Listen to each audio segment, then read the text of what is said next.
अस्सलाम वालेकुम जी, welcome to my YouTube channel and what a game of cricket. I was actually travelling, तो ये मैच मैंने बिट्स एंड पीसेस में देखा और जिस तरह की कोयटा ग्लैडिएटर ने पहले इनिंग्स में बैटिंग की ना, आई वाज सो डिसअपॉइंटेड। क्योंकि जब ये कोयटा की टीम ड्राफ्ट में इन लोगों ने पिक की थी ना, तो मैंने सब स्क्वाड्स पे एक अपना व्लॉग्स बनाए थे और कोयटा को मैंने बहुत हाई रैंक किया था। कोयटा ने जो स्क्वाड पिक किया था ना, तो मैंने उस वक्त भी ये बात की थी, ये एक स्क्वाड है जिसको मैं मानता हूं अगर ये सही क्रिकेट खेले, ये फॉर्म में रहे, तो ये इस्लामाबाद यूनाइटेड के लेवल का स्क्वाड है। क्योंकि इनकी टीम का जो बैलेंस है ना, इनके पास एक्सक्लूसिव बैटिंग है, इनके पास पाकिस्तान की जो दो बेस्ट रिस्ट कह लें, मिस्ट्री कह लें, स्पिनर, वो इनके पास हैं। मोहम्मद आमिर का एक्सपीरियंस इनके पास है और जिस तरह की पिचेस इस साल पीएसएल में बन रही हैं, उस हिसाब से खुरम शहजाद भी एक बहुत तगड़ी पिक है। आई डोंट नो इनको इतना लेट क्यों खिलाया गया। वसीम जूनियर, अगर आपके पास ड्राइव पिचेस आती हैं, रिवर्स स्विंग करने वाले, पाकिस्तान के probably one of the best bowler है। तो इनका जो पूरा ओवरऑल स्क्वाड था, इवन दो जो इनके 13-14 प्लेयर्स की पिक के बाद जो आखिरी उनकी 4-5 प्लेयर हर साल पिक करते हैं, उनसे मुझे हमेशा इख्तलाफ रहता है कि इनकी कोशिश होती है कि एक पाकिस्तान क्रिकेट क्लब है, उन्हीं का लड़का कैप्टन बनाया जाए, उन्हीं के 3-4 लड़कों को टीम में एडजस्ट किया जाए, कहीं ना कहीं वो फिर टूर्नामेंट में आगे जाकर इन बिग गेम्स या जो उनके 12-13 के स्क्वाड होते हैं, उनमें से अगर 2-4 लड़के आउट ऑफ फॉर्म हो गए तो इनके पास रिप्लेसमेंट उस तरह की नहीं होती।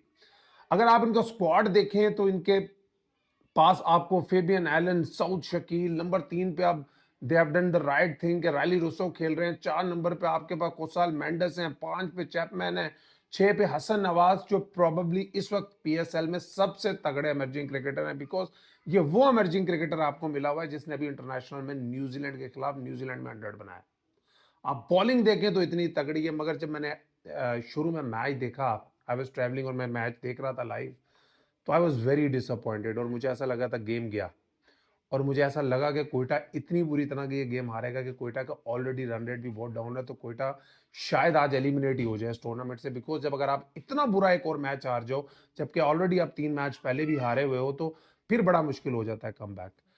फिर जब मैंने कराची की बैटिंग पहले 10 ओवर में देखी और उसके बाद मैंने फिर इंटरनेट ऑफ कर दिया, मैं ड्राइव कर रहा था, एंड देन जब मैं अपनी डेस्टिनेशन पे पहुंचा, मैंने स्कोर कार्ड देखा है ना, आई वाज अमेज्ड कि भाई क्या हुआ। मैंने जब जाके हाइलाइट्स देखी, पहले ओवरऑल अगर कोयटा की बैटिंग की बात कर लेना, कोयटा ने पहले बैटिंग की, 143 रन्स किए और इतनी साउथ शकील स्कोर नहीं कर पाए, फेबियन एलन आउट हो गए। उसके बाद रायली रोसो को आज 3 नंबर पर ट्राई किया गया, जो कि मेरे ख्याल में एक राइट मूव है going forward in this tournament.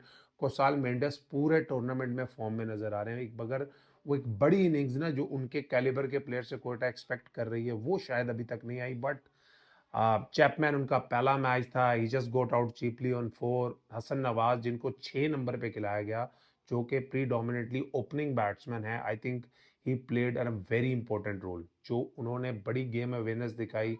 Normally हम उनको देखते हैं कि वो पहली बॉल से ही शॉटें मारते हैं, आज उन्होंने गेम को चलाया।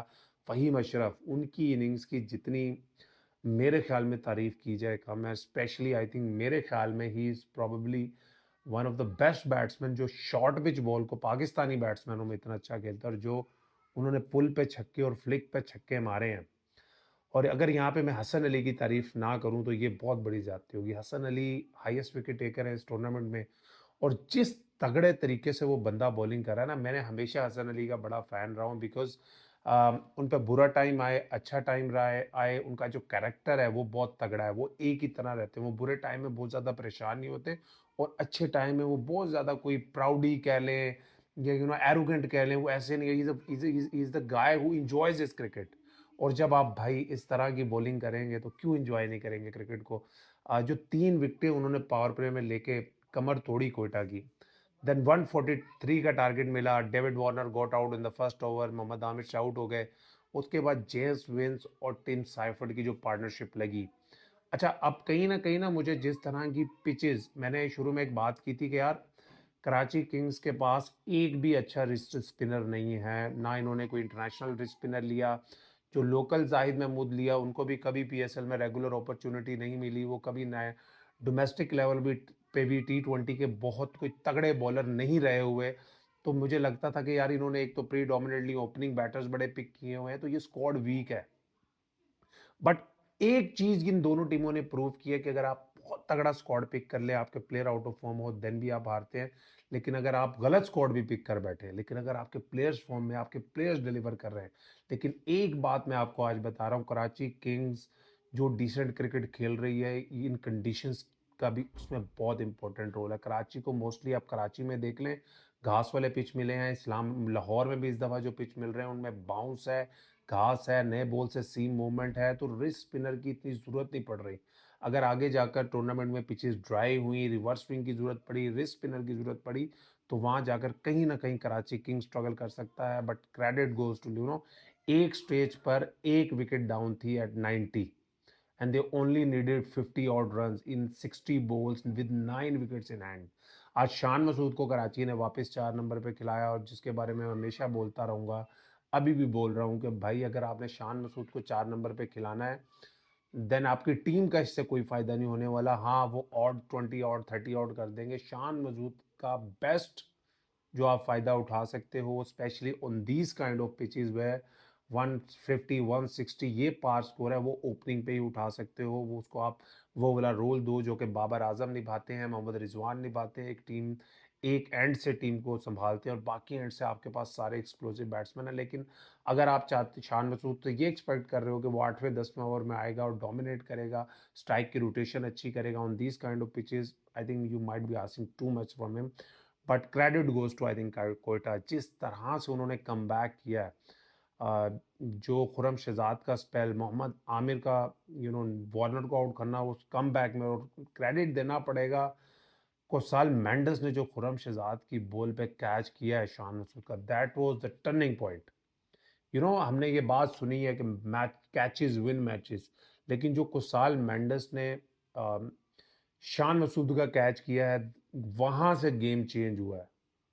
ये इस तरह की पिचेस हैं सर, यहाँ पे जब भी नया बैट्समैन आएगा अगेंस्ट द क्वालिटी पेस वो स्ट्रगल करेगा, अगेंस्ट द क्वालिटी सीमर वो स्ट्रगल करेगा। हमने यही देखा कि टीम साइफर्ड ने वो दरवाज़ा कोयटा के लिए खोला जब वो 47 पे खेल रहे थे, उनके साथ 10-11 पे शान मसूद खेल रहे थे। आपको रन बॉल 60 बॉलों पे 55-56 चाहिए थे। कराची के पास एक बड़ी अच्छी अपॉर्चुनिटी थी। आई थिंक कराची अगर ये मैच जीतता ना, तो उनके बड़े हाई चांसेस थे। देखें, आप कर अपने होम ग्राउंड से निकल कर आए हैं, आप अवे फ्रॉम होम खेल रहे हो, पहली आपको अपॉर्चुनिटी डोमिनेटली जीतने की मिल रही है, और आप अपने हाथ में मैच लाकर और एंड में ऐसे प्लेट पे डालकर ऑपोजिशन को दे दोगे, देन रेस्ट ऑफ द जो आपने 3-4 मैच खेलने, the pressure is on Karachi. Even though I still think they might be able to qualify in the top 4, मगर आज का मैच जीतने से ना 80 to 90% वो कंफर्म्ड हो सकते थे इन टॉप 2।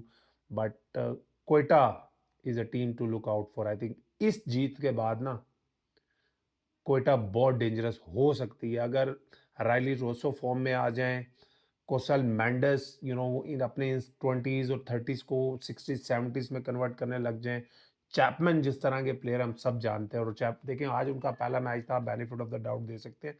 मगर जिस तरह की पिचेस कराची में बनी हैं, जिस तरह की पिचेस लाहौर में हमें नजर आ रही हैं, एक चीज तो मैं बता दूं आपको भाईजान, जिनके ओवरसीज बैटर्स ज्यादा खेल रहे होंगे उनके जीतने के चांसेस ज्यादा होंगे। क्योंकि जिस तरह की आज की हमने लास्ट पिछले दिन जल्मी के मैच में भी देखी, लाहौर कलंदर वाले मैच में, और आज के मैच में भी जो लाहौर में मैंने पिच देखी है, जिस तरह का बाउंस और सी मूवमेंट उस पिच पे हो रही है, मैं हमेशा मानता हूँ कि पाकिस्तानी बैटर्स हमेशा इन पिचेस पर स्ट्रगल करेंगे। जिन टीमों के ओवरसीज बैटर्स फॉर्म में रहेंगे, परफॉर्म करेंगे, उनके जीतने के चांसेस ज़्यादा रहेंगे। अभी पिंडी में मैचेस होंगे, देखते हैं उस तरह का कैसी पिचें बनती हैं। बट कोयटा को एक नई जिंदगी मिली है। कोयटा को ना आज का मैच हार जाते ना, तो कोयटा बहुत डाउन एंड आउट होती, और वो उनकी बॉडी लैंग्वेज से मोइन खान की, सरफराज अहमद की, विवियन रिचर्ड का जो जज्बा है कोयटा ग्लैडिएटर के लिए, दैट इज अनमैच्ड। मैं भी उनके अंडर, हमारे कोच थे, यूएसए में एक T10 हुई थी, मुझे एक अपॉर्चुनिटी मिली विवियन रिचर्ड के अंडर खेलने की। वो एक छोटी सी लीग थी, कोई बहुत बड़ी लीग भी नहीं थी, बट जो उनका पैशन है फॉर द गेम, जो विवियन रिचर्ड का पैशन है towards the team, that is unmatchable. मैंने अपनी पूरी जिंदगी में बहुत कोचेस के अंडर, बहुत मेंटोर्स के अंडर क्रिकेट खेली है, बट विवियन रिचर्ड से जब आप बात करते हो ना, तो it gives you so much confidence कि एक दुनिया क्रिकेट का प्रॉब्ली बिगेस्ट बैटर मैं वन ऑफ द भी नहीं कहूंगा, मैं कहूंगा बिगेस्ट बैट्समैन जो दुनिया की क्रिकेट ने शायद प्रोड्यूस किया हो, जो उस जमाने में वो क्रिकेट खेलता था जो आज के प्लेयरों से हम डिमांड कर रहे हैं, जो आज से 30 साल पहले वो क्रिकेट खेलता था। तो आई थिंक ये जो विन है ये कोयटा को लर्न भी देगी और कोयटा को कॉन्फिडेंस भी देगी। आई थिंक कोयटा ग्लैडिएटर के अगर बैटिंग फॉर्म में आ जाती है, मैं आपको बता रहा हूँ ये वाहिद टीम है जो neck to neck Islamabad United के साथ खड़ी हो सकती है। बट एक गलती इन्होंने की थी, वो मुझे आई आई डोंट नो, मुझे ऐसा लगता था कि साउथ शकील एक ऑटोमेटिक चॉइस T20 क्रिकेट में नहीं है, तो उनको कैप्टन बनाना कैसा रहेगा। बट ये इनकी हिस्ट्री रही है कोयटा ग्लैडिएटर की, ये अपने लड़कों को प्रमोट करते हैं पाकिस्तानी, जो कि which is a good thing because ये हमारा ही प्लेयर है साउथ शकील। अगर वो कैप्टनसी करेगा फ्रेंचाइज लेवल पे, PSL लेवल, जो इतना बड़ा tournament, I think you will learn a lot of things.